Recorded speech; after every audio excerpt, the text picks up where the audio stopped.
Hello and welcome back to another episode of the Blue is the New White podcast. Today's guest is a huge voice in the skilled trades. Growing up around construction, Jon Isaacson has found a fulfilling career in the trades that has allowed him to work with his hands and help those around him.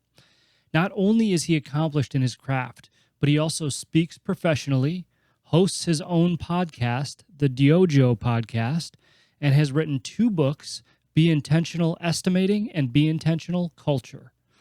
Jon grew up knowing that he loved to work with his hands, but he ended up pursuing a degree in criminal justice. Once he graduated, he decided to continue working in restoration where he had been earning a living while attending school. Life and opportunity brought him up and down the West Coast where he is able to continue to perfect and hone his skills. Listen in to hear Jon's ultra-relatable story of how he got to where he is today through the trades and how he defines success as working with his hands, having purpose, and helping others. Don't forget to subscribe to this channel and on our website at blueisthenewwhite.com to receive all the latest updates. As always, this show's not monetized and we don't run ads. We rely strictly on word of mouth from our listeners to further the mission. So if you enjoy this episode, please take a moment to rate it, review it, and share it if you could. The future generations of tradespeople depend on it. They depend on you. So thank you again and enjoy this episode of the Blue is the New White podcast with Jon Isaacson of the DYOJO Podcast. Hello and welcome back to another episode of the Blue is the New White podcast. Special guest joining me today, Mr. Jon Isaacson, who a lot of you probably already know because he's got stuff flying around the internet everywhere.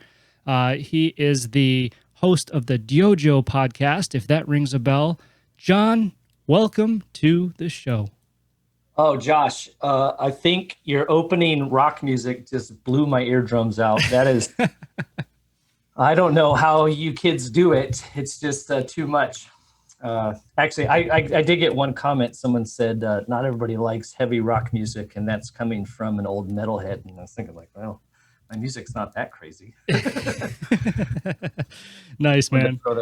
Yeah. Well, so. I'm happy to have you on the show, buddy, and we're gonna have some good conversation today. I know we are. So for those of the audience that doesn't know you, why don't you go ahead and completely introduce yourself? Let us know who you are, where you're from, and how you got to where you are today.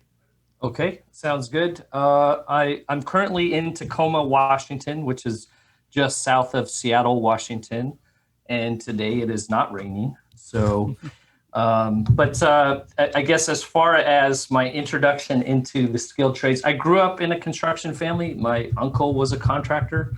I actually used that as kind of I thought it was pretty interesting, funny for the opening of the second book on culture, but grew up getting yelled at, and never doing it right and always having to redo things. And I think that helps prepare you for realizing, don't take it personal and learn to do things the right way, that kind of thing. So, and then professionally speaking, I guess my career in the skilled trades started with an ad. Actually, no, I did. When I first moved to California, I was I started out working in a cabinet shop, like closets to go type of deal. So it was prefab, but it was really cool because the guy that owned the shop was an engineer. So he had everything really dialed in. Everything was really precise. And so, when we built the closet organizers, that wasn't as much, but we did build these cabinets for the garages and those kinds of things. So that was a lot of fun. But when my wife got pregnant, we were working, Simi Valley. So we lived in Ventura, traveled up to Thousand Oaks, which is quite a hike. And so I got a job in Ventura working at a furniture store. It was actually a used office furniture. I don't know why I thought it would be a good fit, but it was the worst place I've ever worked. It was the worst people I've ever worked for. It was boring and terrible. And I think I know that store. No, it's so I was at that time. There's kind of a lull in the market, and I was answering ads for anything and everything that was hiring. And there was this ad for a service master for carpet cleaning, I was going to school for criminal justice, answered the ad for carpet cleaning. They interviewed me and they said, well, your background in science, you'd be great at mold remediation. I said, I don't know what the hell that means, but yes, I would. And so, thankfully I got paired up with a really good mentor, and that was kind of, my opportunities in property restoration were opening, and the doors were not opening in criminal justice. And so it wasn't rocket science, but I really enjoyed it. It was something new every day. And so I started in the mold, and then started learning water damage and fire damage, and then more and more about putting houses back together and those kinds of things. And so, that's kind of I guess I did the dual route. When I was in California, it was only like $7 or $8 a credit for residents to go to community college. So I was like, I'd be an idiot not to go to college. And so I got the degree. I was able to work my way through and pay cash Nice. when that was such a thing, when that was possible. And then, but then found a career that wasn't actually. I think that's most people, right? That you don't. You go to school for something and you don't always end up being in the same field. So Why'd you go to school for criminal justice? I was inspired by Gil Grissom from CSI. I wanted to be. I thought, I was like, I'll go to community college, pay my way through community college, then to get my bachelor's, I'll get the police department to help me with that, right? So work in law enforcement, and then get my. There's I guess maybe that's the middle ground, like, right? You got the kids that go to college, specifically for something, go into debt, and then the other side of, immediately enter the workforce. I was trying to play the hybrid route. So Play the fence there a little bit, see which one panned out first, right? Yeah. So you were actually working as service master while you were going to school, is that right? Yep. Okay. So at what point did you realize that you wanted to go that route, the trades route and the restoration route, rather than pursue the criminal justice? Well, I kept getting, like I could do, here's a shortcut for anybody. Like the key to advancement, right, is make your boss's job easier, right? Yeah. So if you can find a way, I remember we had a conversation with a guy, and he was like, man, when they pay me more, I'll do more. And I was like, you've got that backwards, dude. Like, do more, then they pay you more. And if they don't, and you truly have risen to a level, then find someplace else that will pay you, right? But so I could do my paperwork and do my job. And actually, to start out, like I would take my paperwork home and rewrite it, right? And so I really did enjoy what we were doing. I mean, for the most part, you go in, you suit up, you tear the shit out of a house, and then you do your paperwork, and then you'll go home and like we had it set up, especially for school. I could skip my breaks and take an hour-long lunch. So like I'd eat my lunch at the 10 o'clock, quick break, and then I could either take a nap for my lunch or do homework, because I went to school at night. And so it was a really good setup. As long as we got what we needed done, we had flexibility. And so, anyways, I think the first thing that kind of really, I liked what I was doing. I had a good mentor. I realized there was opportunities. And then when I turned the job down to be like the assistant manager, they hired a guy that was just dumb as bricks and didn't respect our team, and so and that's actually something I've used for people who didn't want to go into management. I said, well, if you don't take this opportunity, you got to understand somebody else, we are going to hire someone, so are you willing to work for somebody else? And so I was like, man, this guy doesn't respect our team, he doesn't know what he's doing. And so if the opportunity comes around again, I'm going to take it, because I don't want anybody else doing it, Why didn't you take it the first time, out of curiosity?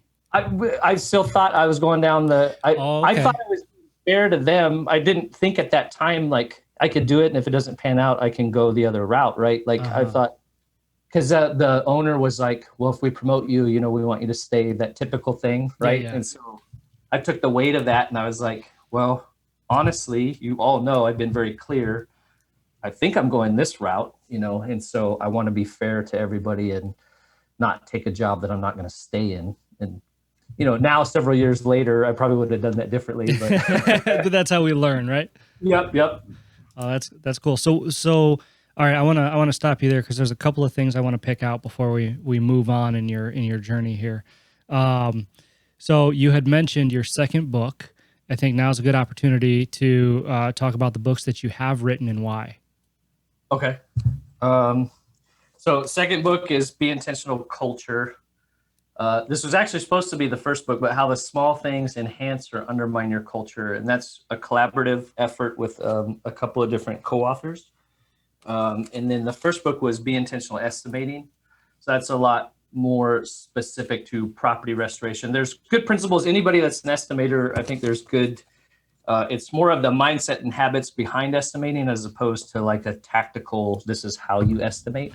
And are those tactics specific to restoration, or are they kind of a broad? Be Intentional Estimating, I would say it talks a lot about a program we use, Xactimate. But again, it's not like this is how you use Xactimate. It's more because in property restoration, different than, when you're dealing directly with the public, right? It's the price and you explain it and you've got to, marriage it with their budget and their expectations. In insurance, you have to go before claims reviewers and adjusters, and there's all these processes you have to go through. There's multiple parties. And so it's kind of more about that process. But I think there's a lot of good stuff in there if you're somebody trying to advance your career through estimating or managing a team of estimators. I think there's principles in there that are cross industry. Awesome. And the culture book is, a lot of it is people from our industry or the industry adjacent, insurance adjacent, but it's more on the broader topic of workplace culture. Awesome. We're definitely going to get into workplace culture because I want to talk to you a little bit about that. But before that, I have a question about those books. They're all prefaced with "Be Intentional." Is that right? Yep. What's the purpose behind that? You want to explain that to me? How you came up with that? So a couple of years back, I started a column with Restoration and Remediation magazine called The Intentional Restorer. And so that's the idea. Even the estimating book, it's not just about estimating, but more how estimating, in the skilled trades, like a crappy estimate sets everything else up for just, the estimator pointing fingers at the project manager pointing fingers at the technicians. And so just kind of more seeing that your estimate is a part of a broader picture. If you're just real brief with your details, you're not preparing the client's expectations or, setting your production team up for success. So, yeah, that makes sense. I love that, by the way, that just be intentional. The word intent and intentional has a lot of impact on me because I love the whole premise of intent. So that's why I was curious about that, because I think that intent is so vital in everything that we do. And, I've had a lot of people ask me before, I appear confident, but it's all just it's just a ploy. I promise you. But I've had people ask me about that. Like, how are you so confident? And the answer I always give them is, well, it's intent. It's not that I think I know more, or that I think I'm better, or I think I'm even good at something. It's that I do everything with intention, right? I have a reason behind it. So I love the titles of your book because that's what it reminds me of. It's like, hey, there's a reason behind this, Is that like a common theme that's going to follow? I assume you probably have more books coming out if you have two already. Yeah, I don't yet have all of the titles, but I did want it to be kind of a series, and there's the classic. I don't know if you grew up reading C.S. Lewis, The Chronicles of Narnia. I think it was 7 books, and it came in a little box. And so I would love to have something like that that's of value. But I was also thinking of like the periodic table of elements, so there'd be the Be Intentional and it'd have the different elements that are critical for a business. So that's cool. But similar, so I don't have it yet, but the Blue is the New White. Tell me about your book. I know your vibe, your whole intention, right, is to elevate the skilled trades, make people aware that people like myself that were in that decision-making phase, right? That the only option isn't necessarily go to college and amass debt and maybe find a career, but you can jump in right away, right?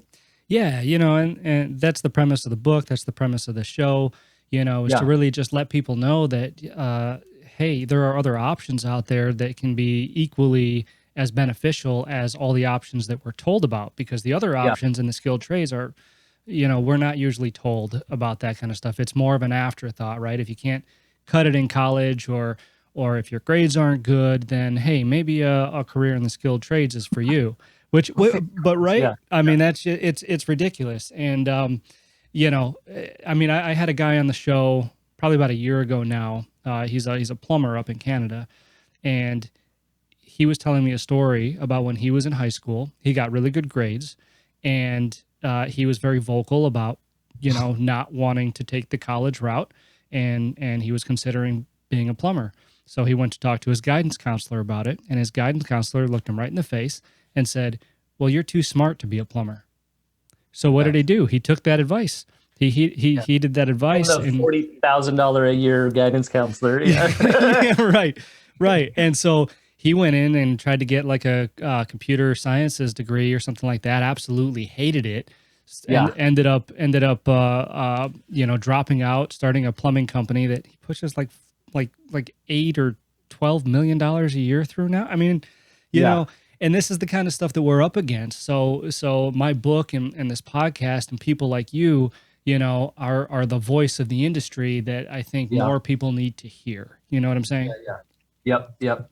Well, it is crazy. I mean, you mentioned that like there's it's like the bad kids go to the technical schools, where they're actually learning to fix cars, or some kind of skilled trades, or the one of the kids we were talking to is learning like the fabrication machine. I forget what it is, where you're cutting stuff out of metal and things like real skills that like can lead to high paying jobs.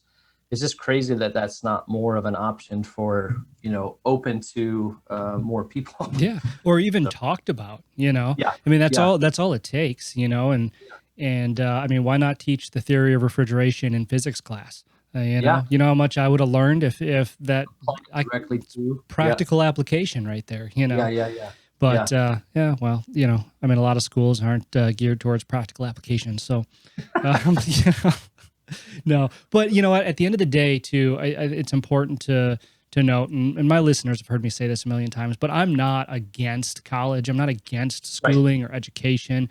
I just think that the ROI has to be there for you. I just yeah, think that you have to absolutely know what you want to do. And the problem right now is that, 85, 90% of kids don't know what they want to do when they're 18 years old. Why should they? They've only been in this world yeah, for 18 years, 16 years when they're starting to think about it. yeah, And, everybody's answer is the same, it seems. It's, hey, go to college and take your core classes and you'll figure it out. And, you'll spend a bunch of money, but don't worry about that. yeah. So just trying to change that narrative a little bit. But Well, I think even outside of the skilled trades, like my daughter, one of her dreams is maybe to open a coffee shop, and it's like, man, imagine if you worked for a year, saved everything you had, and then toured different areas, different coffee shops for another 6 months or a year, and and let people know, hey, I want to open a coffee shop, but I'd like to learn from you. I hear you're great in Salt Lake City, or those kinds of. We have family members, so that's something we've been talking about. Is like just what exactly like you're saying. It doesn't have to be skilled trades. It doesn't have to be college, but if you want to be a philosopher or something, or an artist, college may not be the route that's going to open those doors for you. So yeah, absolutely. It's a perfect example. yeah, Just look for any coffee shop that has world's best cup of coffee in it and be like, I need to learn from you. you did it. You did it. Yeah, right, Alpha. No, but it's such a good point that you Yeah, make, and because it extends far beyond the skilled trades. This is something that everybody and needs to know. There are opportunities out there that don't yeah, require a college education. Success ultimately is relative to the person. It's yeah. however you define it. So you Yep, have to yep, define, and that's going to change, right? yep. When we were kids, success probably looked a whole lot different than how we see it today. Yeah, What did success look like when you were a kid? I knew early on I wanted to be in construction. I mean, I loved it and maybe it's different if you grew up in a household like my uncle. So I'd go in the summers to my uncle's house, and he'd allow us to work in the wood shop and dig fence posts. And like we worked our butts off, but we got paid well. And that was how we got paid too. Is like if you do good, you'll be paid good. It was never $10 an hour or whatever. And I usually left every summer, came back home with a good chunk of money and blisters and but also that feeling of accomplishment, like we ran 200 linear feet of fence posts and now the sheep are safe or whatever. We cleaned out houses, and so so I knew I wanted to be working with my hands if I could. That makes sense. And what a good fundamental lesson in accountability, right? You do good work, you get paid well. I mean, what's a better teacher than that, as far as taking pride in your craft. That's fantastic. So let's shift the focus back over to you for a minute here, and tell me what happened after that service master job. You said that you turned on the assistant manager position because you weren't sure what was going to go on with your criminal justice career and degree and stuff. So what happened after that?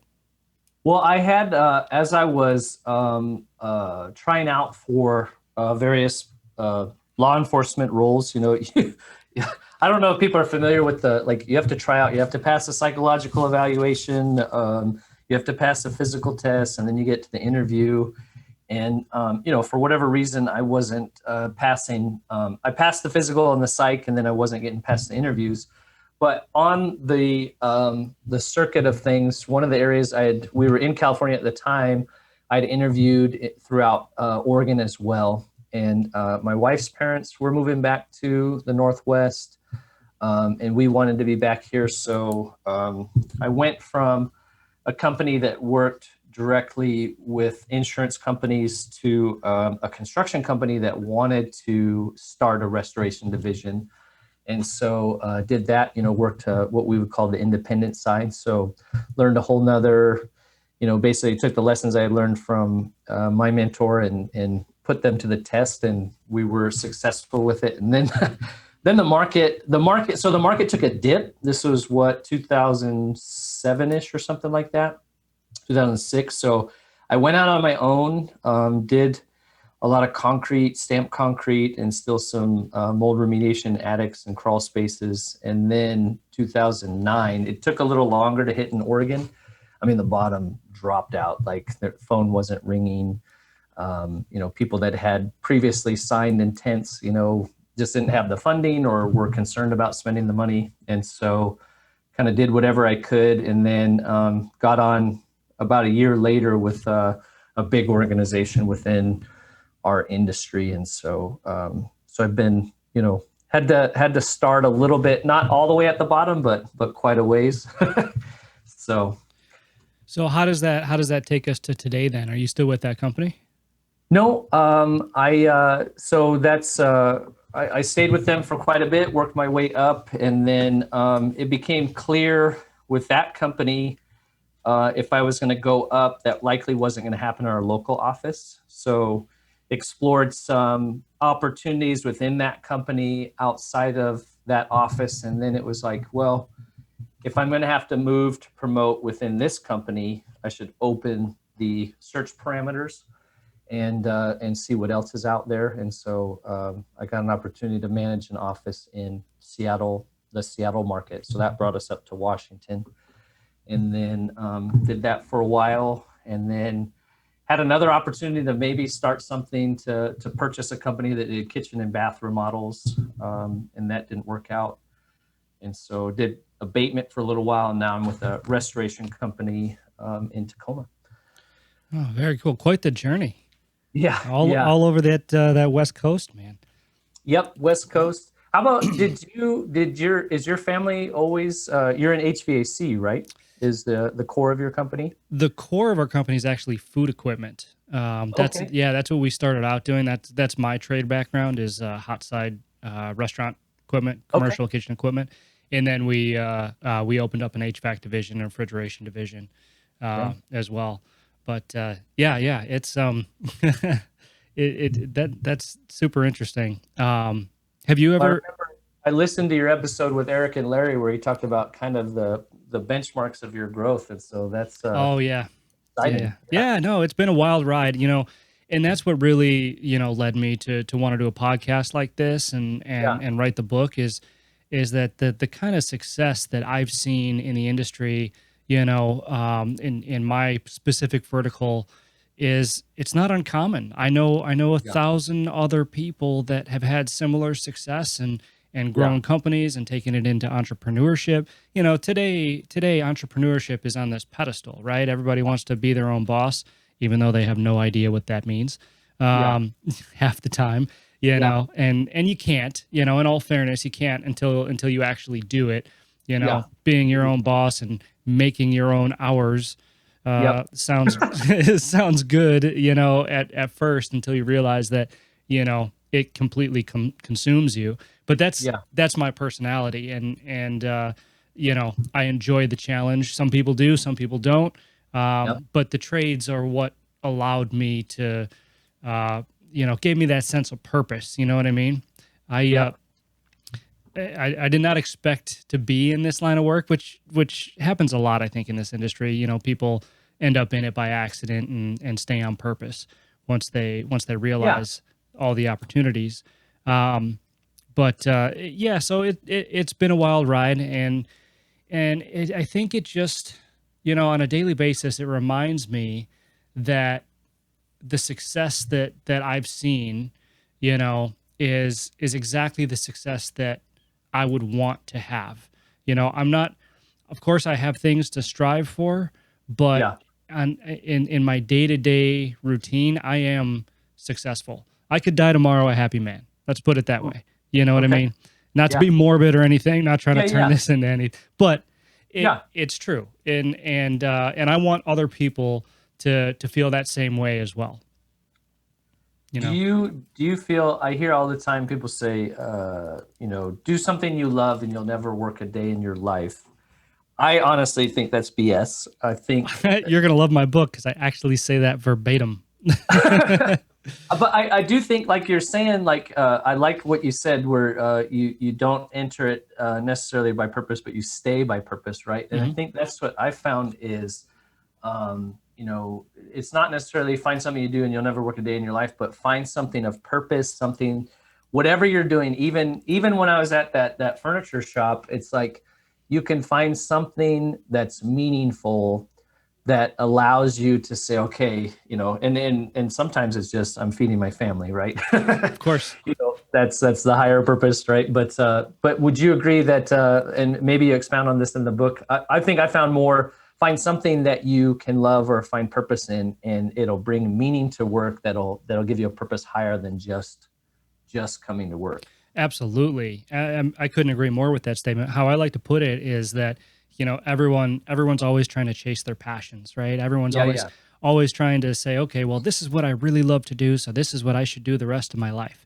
But they take it all at face value, right? And you can't do that. If you take it all at face value, and you try to follow your passions when you're 18 years old, you're gonna end up trying to pursue, being a professional video gamer or a professional street racer, or I mean, and look, some people have found success in those things, but history has taught us that it's probably not going to pan out. Right. And so what I like to say is you find meaningful work, right? And then you discover your passions within it. Like fixing equipment in dirty restaurants. Like I'm sure you've seen some. I mean, you're in restoration. You've seen it. You've seen it, man. It's not glorious. It's not glamorous. But I'll tell you something. When you walk in on a Friday night to a pizza joint and they can't cook pizza, right? This is a family. Say it's a family business. They can't cook pizza. They are shut down. You walk in, fix their oven. Maybe it takes you 10, 15 minutes. It's not a dirty job at all. In this case. But and then you walk out and they're thanking you profusely for bringing back what they consider their livelihood. That Yes. that's purpose you can get behind, Yep. you know? Yep. So, Yeah. yeah, and I think, and that's the side of the industry that needs to be brought to light. That's the side of the industry that people need to see. Yeah. Do you have any examples of that in what you do with the restoration? Well, I was just talking when you said that it sparked a memory. I can remember bio trauma cleanup, cleaning up after dead bodies, right? Mm-hmm. I can remember the first time, we got in the van and like, what are we doing today? And it's like, well, we're cleaning up after somebody that passed away, and there's a heavy odor. So the body's gone, but there's a heavy odor. And I remember thinking like, oh, wow, this is something new. And I remember my boss at the time told me, he goes, I know this sounds terrible and tough, and it's definitely like a psychological barrier to get over, but think about it this way. By us doing this, that husband or those family members don't have to do it. And I remember that just clicked in my mind. It's now no longer something that I'm doing. It almost took me out of the equation, right? It's now a service, and like, God forbid one of my family members passed away, I wouldn't be able to do it, right? Or vice versa. Somebody have to do that if I passed away. And that's something I've used, multiple times. And obviously every person's different and they're impacted differently by the experiences, and then each case is different. But I think exactly that is repurposing. And definitely I knew enough about my boss. He wasn't doing that in a manipulative way. I think that's, some people are like, oh, okay, yeah, here's the formula. And it wasn't that, it came from a place of care. Sure. And then also my boss was right there like, hey, this is something new that we're doing. I'm going with you guys, and so, and that was, since we've gotten training and those kinds of things, but, I don't know why that sparked that in a memory, but it's like, you can do, like you talked about the tough jobs and the dirty jobs, you can do those if you kind of frame it in a different sense of like, man, who else is going to do this, so. Yeah, absolutely. And there's always opportunity in the things that people won't, can't, or don't want to do. Yep. Absolutely. Yep. I mean, when you think about it like that, it makes it real easy to solve a problem. Yeah. And I think that, well, and on the flip side, on the business side too, is if people wants to argue about money or something like that, or the price, and it's like, fine, call somebody else, Yeah, right. Well, these guys will do it for a third of the price. Awesome. Have at it. Go for it. And you're so right. And that's another perk that we realize in the industry too, is I mean, there's so much business to go around in the trades. It's ridiculous. The trades all across the country, and especially, even parts of the world, are just, there's not enough people doing them, and the demand is so high. That's what brought us to the predicament we're in now with the skilled trades gap, and everything else is just, everybody that's been in the industry is retiring and nobody else is entering into it, at least not at the same rate. And that's a dangerous thing, because when you look around, I look around your office there, I look around my office here, everything that we see is a result of the trade. So when we don't have enough people to perform all this work, what do you think the prices are going to do? Yeah. Of everything. Yep. So, trying to shed some light on that a little bit as well too. Well, and that's, if I could, that's the culture book. That was, it's real leaders talking about real world experiences. Because exactly that. I mean, even when I got into the industry, you could probably say like, I've had managers say, you guys are a dime a dozen, we could hire 10 of you tomorrow, and I don't think nobody in their right mind would say that nowadays. Like, so you got the leaders, the people in a position of leadership that are biting their tongue, right? They may still have those thoughts, but the reality is, especially if you want to reach those upper tier clients or your ideal clients, you need good people that are doing it the right way, know how to do it efficiently, can put that touch of excellence on it. And so attracting those people, developing them, and then retaining them, is critical to success, because that's the number one thing you hear across the trades, are really in the industry. I mean, we deal with insurance companies, they've got the same, retail is talking the same. How many restaurants do you go to? It's always, we're hiring, and so The ability to attract, develop, and keep good people is critical to success. Oh, absolutely. And that's a great topic of conversation too, because I think above and beyond the perception, or maybe I shouldn't say that. Maybe it's part of the perception, right? Part of the perception of the trades is that the cultures of the organizations that are in the skilled trades aren't copacetic to what the next generation of the workforce wants or needs. Sure. Yeah. And look, I'm not going to lie. There are a lot of businesses out there like that. I think in any industry, Yep. not just the skilled trades. Yep. But because the skilled trades are, I mean, it's a time honored profession, right? And there's a lot of older owners out there maybe that have these mindsets. It's a little bit more difficult for them to kind of step out of the way that things used to be and step into the way things are now with regard to connecting to the future generations. So talk to me a little bit about that. I imagine you probably touch on that a little bit in your book about creating this culture that supports, the people that you actually want to employ. Yeah. Yeah. Well, and that's the way we phrase it. I think on the back of the book it says, taking care of your culture is critical to taking care of your people. Taking care of your people is essential to taking care of your customers. And then taking care of your customers is the foundation of a sustainable business. Therefore, developing, adapting, and caring for your culture is vital to your vitality as an organization. And so that was, I think if you back up just a bit, culture is a catchphrase, right? And so everybody's talking about culture, culture this, culture that. And really, when it comes down to it, your culture is who you are. It is what you are. It's your norms and expectations, right? And then how you execute on those. And there's a chart in the book on that, like, dissonance versus execution.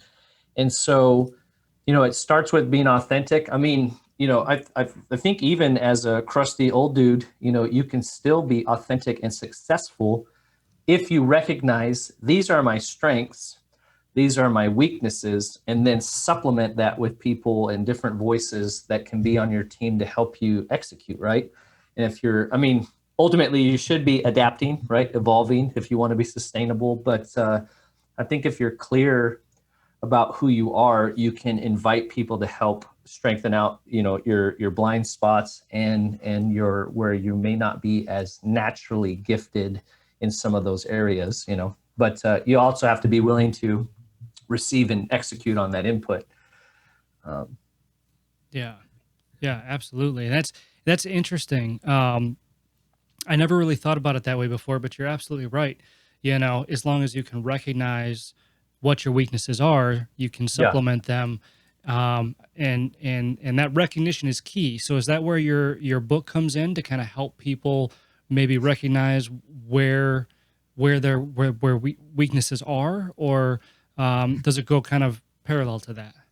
Well, it talks about, so I think that's what I try to establish in the opening. It's in 3 parts. So what I try to establish in the opening is if you're this and you're trying to say your culture is this, that's a disconnect, right? Like everybody's got the crappy poster on the wall that says, we're honest, we're care about our customers, we care about our people and all those things. But if that's not true, it's just BS, right? You just throw the poster away.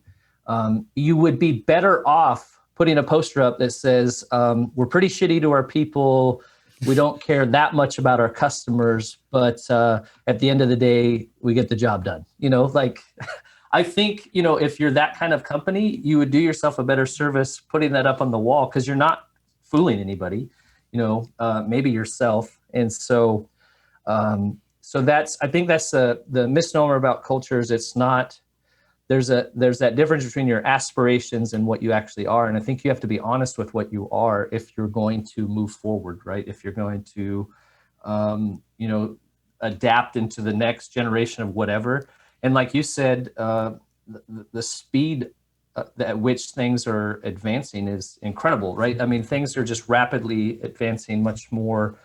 We're on this like spiral of advancement, when you think about technology and just the way things go. And and dealing with the new waves of people coming into the workforce and those kinds of things, and their expectations and their exposure. That's the other thing, is just recognizing what people, it sounds like you grew up similar around the trades and those kinds of things. So you have kind of an expectation or a vision, of what it looks like. And not everybody has that. And so as far as it breaking that down, I think that's the first part, is recognizing culture is who you are, and then being intentional, about developing it.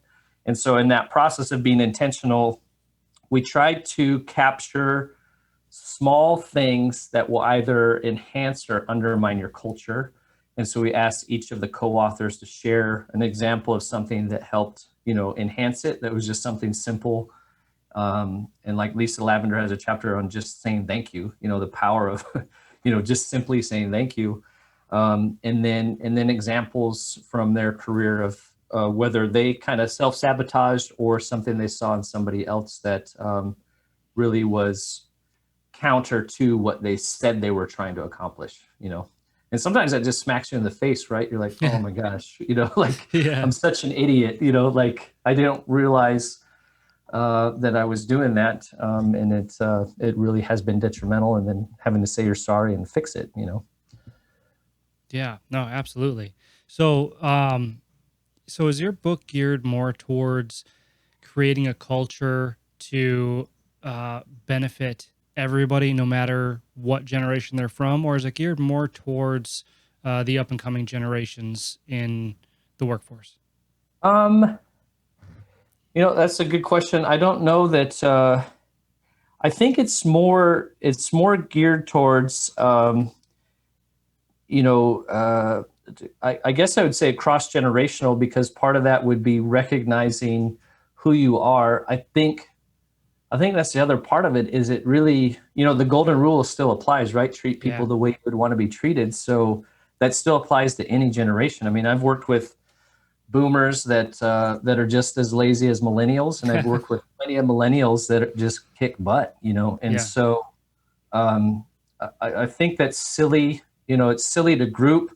It's helpful to some degree to understand, hey, this generation has some of these norms, but when you're sitting down with individuals, that all goes out the door, depending on, how they grew up, who mentored them, and what experiences they've had at work, and sometimes it's not that someone can't learn or they're dumb. It's just, they literally have never experienced what you are doing, Yeah. And so you kind of have to start from scratch. And that's like in the skilled trades, we see that a lot. Like, we just expect somebody, like, here's a wrench, go do it, and, or the other person that we never trained is training the new people that have even less experience. Why do we keep getting these bad results? I don't know. Yeah. I love that. I love that a lot. Because I think you're right. It's an individual approach, right? I mean, there's not a one size fits all, because everybody is just so different. And the best that you can do as an employer is, like you said, I love what you said, is, culture is who you are, be authentic, be genuine. And that's a perfect starting point for breeding, a culture, because the way that I see it too, and I think you probably know better than me on this, but, whatever culture you breed in your organization, if it is true and authentic, right, you're going to have people come in and out of that business, but not in and out like a revolving door, like maybe it once was, but in and out, because you're going to start to see people who fit that culture, the way that will help your organization run the way that you want it to run. Yeah. Well, you want them leaving for the right reasons, right? Right. Like, if you've reached a point and we don't have an opening for you right now at the level that you're at, unfortunately, these people are performing. There's not a place for them to go. And that happens, right? There's only so many places to go. Obviously that might be an opportunity to kind of look at the way your org chart is set up and see if there's other opportunities, because you want to keep good people. But yeah, you want them leaving because, hey, I've learned what I can learn here. I want to stretch my wings and learn something new. Awesome. The door's open if you come back. do the exit interview and see if there's something you can learn, those kinds of things. And that's if there's people listening too that are advancing their career, lead the right way. You don't realize just how small this world is, so. But I mean, the flip side, if you got to leave bad, burn the bridge, don't just. At least you're honest. don't burn a bridge unless you have to. But if you're going to burn it, make sure it's burnt to the ground. There you go. No, that's such a that's such a great way to put that. And honestly, we talk about the rewards of the trades. Yeah. And that's one of the things that has been incredibly rewarding to me, through our growth.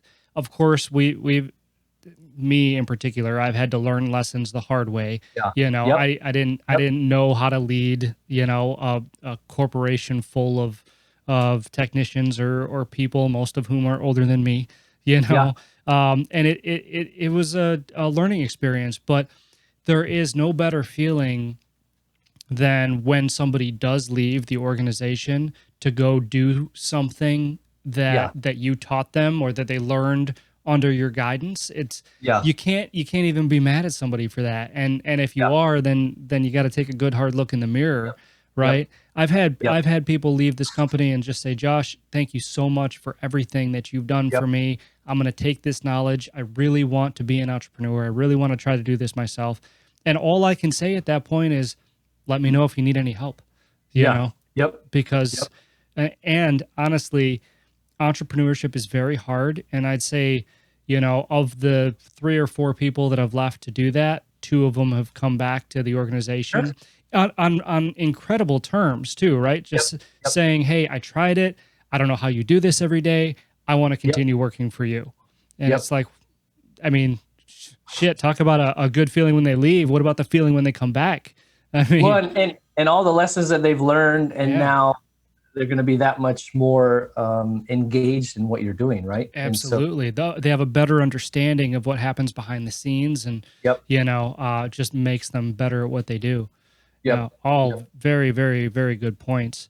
So you said you have plans for another book. Did you want to, or can you talk about that, or no? I don't necessarily have it mapped out. I mean, you got it up here, right? Yeah, well, and I've got, my Google Doc files, with little starts and whatnot. And so, so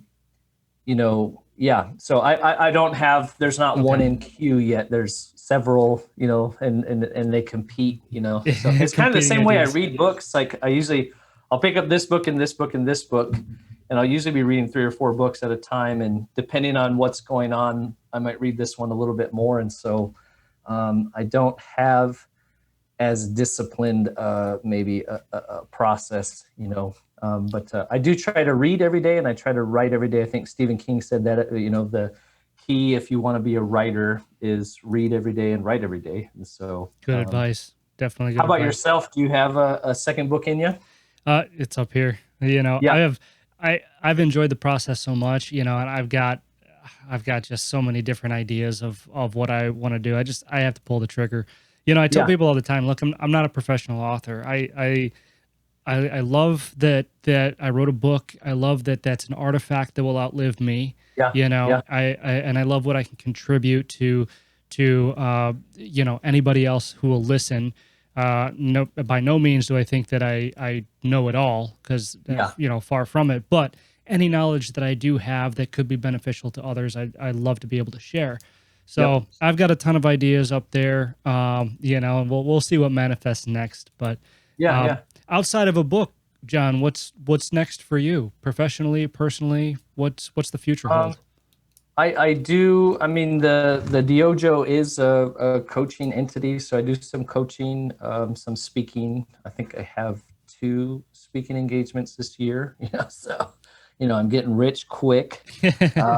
And then I do. I mean, my comfort zone is more writing. I've written articles, pretty much all my life, and so more of the podcast and making videos and stuff like that is more like getting out of my comfort zone, but also adapting, to, people don't read.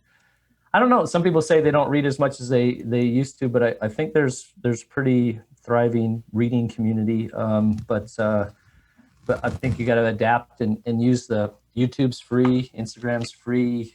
This Zoom and these kinds of things are free or relatively inexpensive. And so, if you've got content and you think it's valuable, I think anybody out there, you owe it to yourself to try to put it out there and see if the market agrees. Absolutely. Yeah, absolutely. Did you ever, just a couple more questions for you. I know that I've taken up a lot of your time already, but did you ever think that what you did, what you started to do with the restoration and stuff like that would lead to where you are today? Like with the podcast and the books and, being a published author and a speaker and, having a coaching company, is that something that was like in your plan? I would say writing. I've always wanted to write a book. I didn't know necessarily that it would be industry specific. And then podcasting, that kind of came out of the blue. And the podcasting came from the videos. So I would say maybe I always knew I wanted to write a book. I just never really knew. And I have to credit, there's another author, Rachel Stewart, wrote a really good book called Unqualified Success. She's from the skilled trades.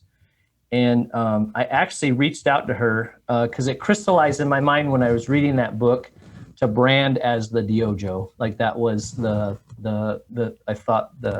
was actually thinking about kind of hanging it up and just being like, well, it's not really going to go anywhere. And then that kind of encouraged me to really double down. And I called her and I said, I've got a couple different books that I'm working on, but I don't know that I have a fresh idea that really brings value to the market. And she was like, there are no new ideas. It's just, fresh takes or different perspectives and applications. And that was really freeing to say, okay, yeah, and if it's like, honestly, if 10 people read it and get some value out of it, that's perfect.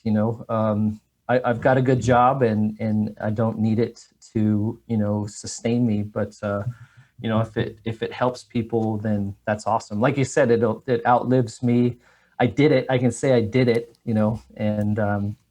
and so I think that's what any kind of books moving forward want to make sure that they're, valuable, like they bring value to the reader. So. Absolutely. Well, I'm looking forward to reading those. I'm going to have to get myself a couple copies and take a look for myself. But one last question for you, John, and then I'll let you go. I promise.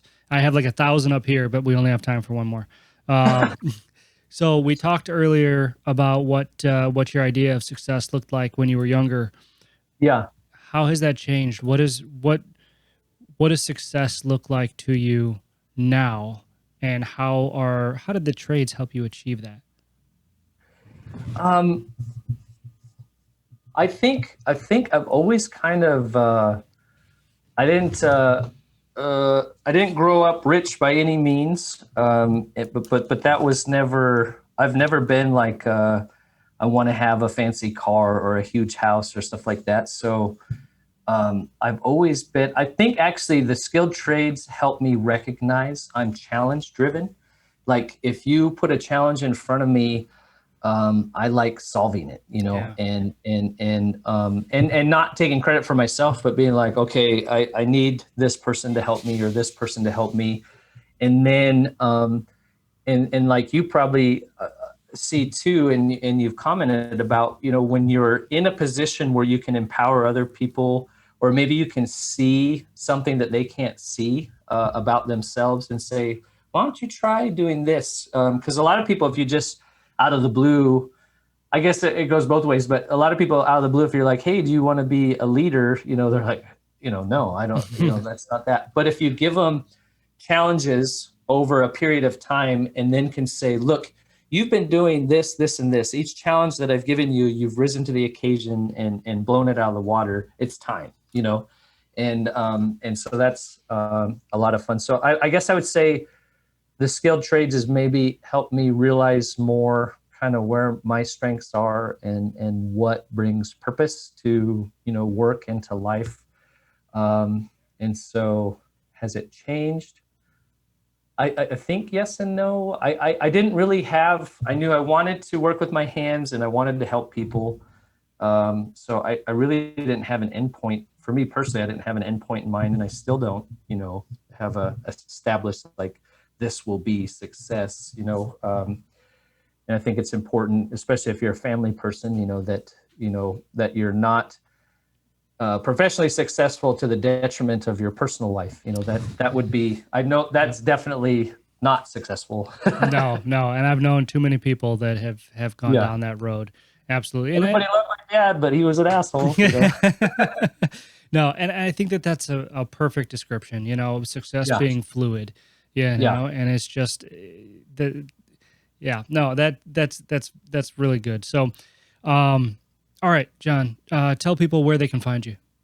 Well, right here, I'm here. I'm here. I am here. Earth. Hello. The best is the DYOJO.com, THEDYOJO.com. And I think all the socials I got YouTube /the DYOJO, Instagram, the DYOJO, Facebook. It's on Facebook. There's a page on LinkedIn, all of those things. So that's probably the best. Awesome. Well, Jon, thank you so much for spending your time with me today. I really appreciate it. I know my audience is going to appreciate it. And I just can't thank you enough for all the wisdom and insight that you shared. Well, I am super excited for your book to arrive and dig further into that. Like I said, I enjoyed listening to Eric and Larry, our co-friends, on your podcast. So, man, great work with raising the awareness of the skilled trades, and then, helping raise the bar too. So thank you for investing in our industry. I appreciate that, Jon. That's my life's work. All right. Have a good one. Okay. Awesome. Thanks, Josh. All right. Take care, buddy.